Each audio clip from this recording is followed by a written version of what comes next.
தம்பி டீ இன்னும் வரல. தம்பி இந்த நியூஸ் கேள்விப்பட்டியா? என்ன நியூஸ்கா?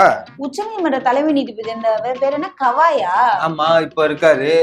அவர் மாற போறாராமே. அடப்பாவீங்களா? இப்ப நவம்பர் 24 நினைக்கிறேன் தம்பி. அதோட அவர் ரிட்டையர் ஆகுறாராம்.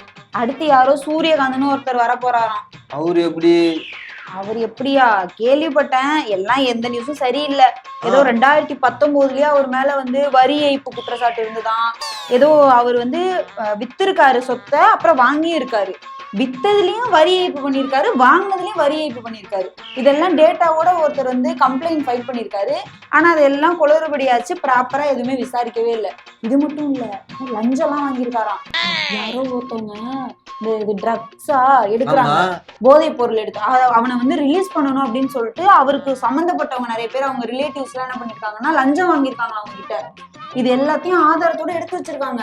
ஆனாலும் இந்த கொலிஜியம் இவர் தான் இப்ப பரிந்துரை பண்ணிருக்கு. இந்த குளறுபடி நடந்துட்டு இருந்ததுல அப்பவே அவர் இமாச்சல பிரதேசத்துல உயர்நீதிமன்ற நீதிபதியா இருக்காருன்னா பாத்துக்கோ. யாருமா? யாரு பேசிட்டு இருக்கீங்க? இந்த புதுசா வரப்போறாரு சூரியகாந்த், அவர் பத்தி தான். அவரா? நீங்க இவ்வளவு இது சொல்லும் போது நான் கூட அந்த கை கட்சி ஆட்சியில ஏதோ நடந்தது போல அப்படின்னு நினைச்சேன். அங்கேயே இருப்பாங்க, நேரு காலத்திலேயே இருப்பாங்க.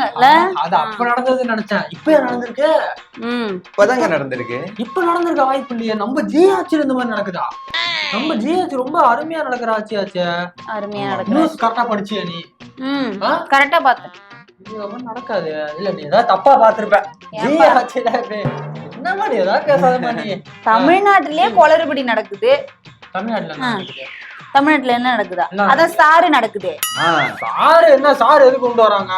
யாரும் தப்பா ஓட்டு போட்டுற கூடாது, ஓட்டு உரிமை எல்லாரும் கரெக்டா இருக்கணும், ஜனநாயகப்படி அரசியல் இது தேர்தல் நடக்கணும் அப்படிங்கிற ஒரு குறிக்கோளோட கட்சி கொண்டு வந்தாரு. சும்மா எப்ப பாரு சாரை கொண்டு வந்தா சாரை கொண்டு பீகார்ல எலெக்ஷன் நடந்துச்சா இல்லையா? எவ்வளவு நியாயமா நடந்துச்சு. சார் கொண்டு நியாயமா நடந்ததால மட்டும்தான் எங்க ஜி ஜெயிச்சாரு. சும்மா. சரி, ஒரு டவுட்னு. என்ன? 1.25 கோடியில ஓட்டு வாங்கினாங்க. அவங்க 29 சீட்டு தான். வெறும் 1 கோடி ஓட்டு வாங்கினவங்க எப்படி 100 சீட்டு 89 சீட்டு? அது தம்பி நீ நியாயப்படி பேசணும் தம்பி. சரிண்ணா, அதை விட்டுண்ணா. நம்ம பிடிஆர் இருக்காருல அமைச்சரு, அவரு டேட்டாவோட அடுக்கி வைக்கிறார். NDTVல ஒரு பிரஸ் மீட் கொடுத்திருக்காரு. 3 லட்சம் பேருக்கு நீங்க இது கொடுத்திருக்கீங்களா? என்னது அது பேர் என்னதுமா? ட்ரைனிங் கொடுத்திருக்கீங்களா? 3 லட்சம் பேருக்கு எங்க கொடுத்தீங்க, எப்படி கொடுத்தீங்கன்னு கேட்டா சொல்ல மாட்டேங்கிறீங்க. ஒரு பூத் ஏஜென்ட் வராராம், காலையில எத்தனை பேருக்குமா ஃபார்ம் கொடுத்தீங்கன்னு கேட்டா 100 பேர் இருக்காங்கன்னா 28 பேருக்கு தான் கொடுத்துருக்காங்க.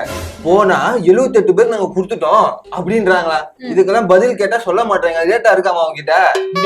அதெல்லாம் கரெக்டா கொடுத்துருப்பாங்க. அப்படின்னா வேலை செய்யறவங்க குறை சொல்றியா நீ? கஷ்டப்பட்டு வெயில்ல இறங்கி அங்க போயிட்டு ஃபார்ம் கொடுத்து கஷ்டப்பட்டு ஃபுல் பண்றாங்க, அவங்கள குறை சொல்லி பேசுறாங்க. அததான் நாங்களும் சொல்றோம். நீங்க நியமிச்சிருக்கீங்களே அந்த ஆட்கள்லாம் யாரு?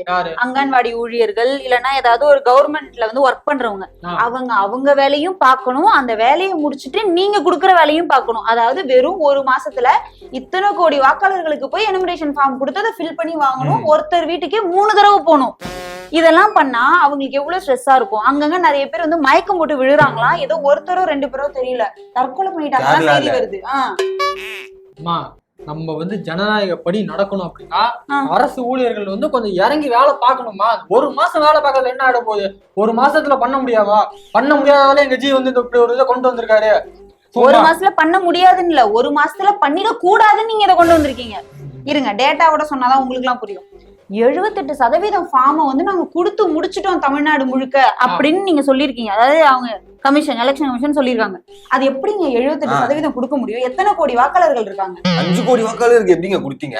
15 நாள் தான் ஆகுது. அதெல்லாம் கொடுத்துருப்பாங்கப்பா, உனக்கு தெரியாது. நீ உங்க வீட்டுக்கு வரும்போது வீட்டுல இருந்தியா இல்லையா? நீ வீட்டுல இருந்தியா இல்லையா? வந்தாங்க, எங்க வீட்டுக்கு கொடுத்தாங்க, பக்கத்து வீட்டுக்கு கொடுக்கல. அது பக்கத்து வீட்டுல கொடுக்கலன்னா கொடுத்தாங்கன்னு சேர்த்துப்போம். அது கொடுத்துருப்பாங்கப்பா. சரி, உங்களால முட்டு கொடுக்க முடியல. அடுத்த பாயிண்ட் பாருங்க. இந்த கலெக்டர், BLO அந்த மாதிரி கிரவுண்ட் லெவல்ல போய் இறங்கி சர்ச் பண்ணிருக்காங்க. அவங்கள்ட்ட என்ன டேட்டா கிடைச்சிருக்குன்னா, இல்லங்க நாங்க 25%ல இருந்து 26% நாங்க கொடுத்துருக்கோம்னு அவங்க சொல்றாங்க. இது ஒரு டேட்டாவா? அடுத்து இந்த கட்சி வாரியா BLA இருப்பாங்கல்ல, பூத் லெவல் ஏஜென்ட்ஸ் 2ன்னு சொல்லிட்டு இருப்பாங்கல்ல, அவங்க என்ன சொல்றாங்கன்னா வெறும் 10ல இருந்து 12% தாங்க நாங்க கொடுத்துருக்கோம் ஃபார்ம், எங்களால அவ்வளவுதான் கொடுக்க முடிஞ்சதுங்கிறாங்க. இங்க ஒரு டேட்டா, இங்க ஒரு டேட்டா, இங்க ஒரு டேட்டா. ஆக முதல்ல டேட்டாவே சரியா இல்ல. இவங்க எப்படி ஃபார்மை கொடுத்தாங்கன்னு எனக்கு புரியல. நீங்க டேட்டா சரியா கொடுத்துருப்பான். அது சொல்லு, அடுத்து வேற என்ன? இவரு பிடிஆர் அவர் சொல்றாரு, ஒரு பூத்துல 1143 ஓட்டு இருக்காமா.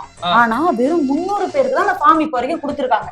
அடுத்து இன்னொரு பூத்துல போய் அவங்க பண்ணி பாத்துருக்காங்க, ஆய்வு பண்ணி பாத்துருக்காங்க.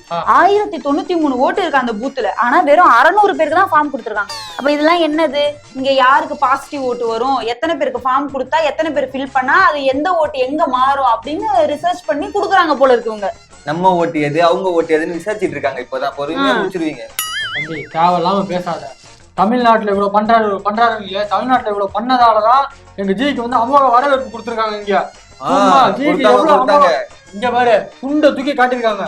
பீகார்ல கூட அப்படி பண்ண மாட்டாங்களா, பீகார் வாசனை இங்க அடிக்குதுன்னு சொல்லி ஜி யோசிச்சிருக்காரு.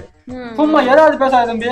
ஆமா, பீகார்ல மக்களுக்கு வந்து வேலை வாய்ப்பு கொடுக்காம, கல்வி கொடுக்காம, கட்டட தொழில் கூட பண்ண வழி இல்லாம தான் இங்க வந்து பாவம் அவங்க கஷ்டப்படுறாங்க. அப்போ அவங்க அலைதான் வீசும். என்ன பண்றது? நீங்க தான் அங்க உங்களுக்கு வாழ்வாதாரம் ஏற்படுத்தி தரலையே. தம்பி அந்த மாதிரி பேச. இங்க ஆதரவு இருக்கா இல்லையா, எவ்வளவு அமோக வரவேற்பு கொடுக்குறாங்க. அங்க பாரு எவ்வளவு அமோக வரவேற்பு. இன்றைக்கு மோடி தமிழகம் இன்றைக்கு வருகை புரிந்திருக்கிறார். இவர் கடந்த பீகாரில் நடைபெற்ற தேர்தலில் இங்கே பீகாரிகள் எல்லாம் தமிழர்களால் அடித்து நொறுக்கப்படுகிறார்கள் என்ற தவறான ஜம்மு காலத்தில் வடிகட்டிய ஒரு பொய்யை அவர் அந்த பிரச்சாரத்தில் அங்கே பேசியிருக்கிறார். இதை தமிழர்களாகிய நாங்கள் வன்மையாக கண்டிக்கிறோம். வரும்போதே ஒரு அதிர்ச்சியான தகவலை நேற்றைக்கு கொடுத்து விட்டு வந்திருக்கிறார். இங்கே மதுரைக்கும் கோவைக்கும் மெட்ரோ திட்டங்கள் இல்லை என்று நிராகரிக்க வகையில இன்றைக்கு அவர்கள் செய்திருக்கிறார்கள். அது மட்டுமல்ல, 20 லட்சம் அப்படின்னா 20 லட்சத்துக்கு குறைவாக இருக்கிற பல இடங்களுக்கு அவங்க நிதி ஒதுக்கி இருக்கிறாங்க. அது மட்டுமல்ல, இங்கே கல்வித்துறைக்கு இன்னைக்கு வரைக்கும் நிதி ஒதுக்கவில்லை. அதே போல ஒரிசாவில பேசிய அமித்ஷா அவர்கள் இன்னும் என்ன சொல்றார், தமிழ்நாட்டு இந்த சாவி, அந்த ஒரிசாவினுடைய முக்கியமான கோயிலினுடைய சாவி ஒரு தமிழர் இடத்துல இருக்கிறது என்கிற ஒரு தவறான செய்தியை மீண்டும் அவர் பதிஞ்சிருக்கிறார். அது மட்டுமல்ல, ஒட்டுமொத்தமாக இன்றைக்கு இந்தியா முழுவதும் நடத்தப்பட்டு கொண்டிருக்கிற இந்த SIR என்ற தீவிர வாக்குப்பதிவில பல லட்சம் பேரை நீக்குவதற்கான ஒரு திட்டமும். எது எதுக்குன்னு தெரியுமா? இது பீகார்ல இப்ப எலெக்ஷன் போச்சே, தமிழ்நாட்டுல உங்களை அடிக்கிறாங்க இது பண்றாங்கன்னு அங்க கொளுத்தி போட்டாரா? அது மட்டும் இல்ல, அதுக்கு முன்னாடி வருஷம் இந்த ஒடிசால எலெக்ஷன் நடந்துச்சு. உங்க பூரி ஜெகநாத் கோயில் கல்லறை சாவிய தமிழ்நாட்டுல திருடிட்டு போய் வச்சிருக்காங்களா? அது மட்டுமா, இப்போ மெட்ரோ வருது எங்க கோயம்புத்தூருக்கும் மதுரைக்கும், எது சொல்லி நிராகரிச்சுட்டாங்க. அத என்னன்னு சொல்லி, ஒரு ஸ்டேட்ல 20 லட்சம் மக்கள் தொகை இருந்தாதான் மெட்ரோ கொண்டு வருவாங்களாம், இல்லன்னா கொண்டு வர மாட்டாங்களாம். 15 லட்சம் பேர் தான் இருக்காங்க, அதனால கிடையாதுட்டாங்களாம். இதுக்கெல்லாம் தான் எதிர்ப்பு. தம்பி நீ வந்து உனக்கு வயசு பத்தல தம்பி. நீ வந்து தமிழ்நாட்டுக்கு வந்து சின்ன வயசுல தமிழ கத்துக்க முடியலன்னு அவ்வளவு ஃபீல் பண்ணிருக்கேன். ஒன்னும் இல்ல தம்பி, அங்க போய் இருக்கிற எல்லா வட மாநிலத்திலயும் போய் தமிழர்களை பத்தி தப்பு தப்பா பேசுறது, இங்க தமிழ்நாட்டுக்கு வரதுக்கு ஒரு அரை மணி நேரத்துக்கு முன்னாடி தப்பா ஏதாவது ஒரு திருக்குறளை படிச்சுட்டு வந்து இங்க வளர வேண்டியது. இதுதான் எங்க ஸ்ட்ராட்டஜி, வேற எதுவும் இல்ல. தப்பு தப்பா பேசுறாரா கரெக்டா பேசுறாரோ, தமிழ பேசுறாரா இல்லையா அதை பாருங்க. அது தமிழாது. ஆமா, துப்பா இருக்கு துப்பு தாவ. ஆனா ஒரு விஷயத்துல நான் ஒத்து போறேன். இங்கேயே இந்த தமிழக கழகம் இருக்குல்ல, அவங்க பேசுற தமிழை விட இவர் பேசுற தமிழ் எவ்வளவு தேவலான்னு தோணுது. அந்த போராட்டத்துல பாத்துருக்கேன். அப்ப சரி, எங்களுக்கு முன்னாடி ஒருத்தங்க இருக்காங்கன்னா பிரச்சனை இல்ல. அவங்க நம்பர் 1, நீங்க நம்பர் 2.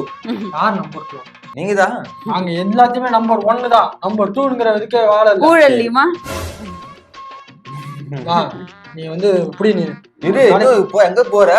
நம்ம அண்ணன் தமிழ்நாட்டுல ஒரு அண்ணன் இருக்காருல்ல, கருப்பு சட்டை அண்ணன், ஏதோ தண்ணியில மாநாடு வச்சுக்கிறாரு, பாத்தீங்களா? அது எதுனா அவர்லாம் இப்ப கண்டென்ட் இருக்காரா? ஏதோ தண்ணி மாநாடு, ஏதோ மாநாடு வேற நடத்திட்டு இருக்காரு. தனியா மரம் கொடி மாநாடு நடத்தினாரு. அப்புறம் ஏதோ பறவைகள் மாநாடா என்ன நடத்தினாரு? மரங்கள் மாநாடு, ஆடு மாடு மாநாடு, தண்ணீர் மாநாடு. எனக்கு தெரியும். வேலைக்கு மேல ஏறி மனுஷ பயிர்கிட்ட கட்டி பார்த்தாரு. இவங்க யாரும் ஓட்டு போடுற மாதிரி தெரியல. இதுக்கப்புறம் வந்து மரங்கள்ட்ட அதுல பேசினாரு. இப்ப நாளை பின்ன வந்து தோத்துட்டாருன்னு வச்சுக்க, நான் வந்து மனுஷங்கள்ட்ட பேசுறதே நிறுத்திட்டேன் அப்படின்ட்டு ஈஸியா இது பண்ணிட்டு போயிடலாம்ல. அதுக்காக தான் இருப்பா. இதுக்கப்புறம் உட்காந்து நம்ம வேலைக்கு சரி பாருமா, நான் வரேன். வரட்டுமா? காசு கொடுத்துருப்பாப்பா. நீ கொடுத்துரு. ஊடகம் கார்ப்பரேட் அரசியல்வாதிகளின் கைப்பாவையாக அடிமைகளாக இருந்தது போதும், இனி சாட்டை எடுத்து சுழற்றும் நேரம் வந்துவிட்டது. ஊடகம் பொதுமக்களாகிய உங்களுக்காக உங்களாலேயே இயக்கப்பட வேண்டும். ஊடக சுதந்திரத்திற்காக உங்களின் பங்களிப்பை இன்றே அளித்திடுங்கள்.